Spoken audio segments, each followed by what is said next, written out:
چکی ہے۔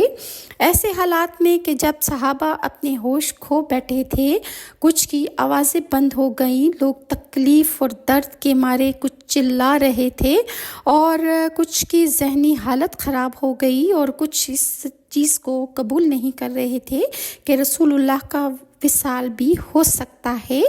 تو ان حالات میں حضرت ابوبکر صدیق جو اس وقت بنی حارث بن خزرج میں موجود تھے، انہیں جب رسول اللہ صلی اللہ علیہ وآلہ وسلم کے وصال کی خبر ملی تو حضرت ابوبکر صدیق فوراً تشریف لائے اور رسول اللہ کے ماتھے کا بوسہ لیا اور عرض کیا، یا رسول اللہ، میرے ماں باپ آپ پہ قربان ہو جائیں، اللہ تعالیٰ آپ کو دوبارہ موت کا مزہ نہیں چکھائے گا، اللہ تعالیٰ کی قسم آپ حقیقت میں وفات پا چکے ہیں۔ پھر حضرت ابوبکر صدیق نے صحابہ کرام کے پاس تشریف لائے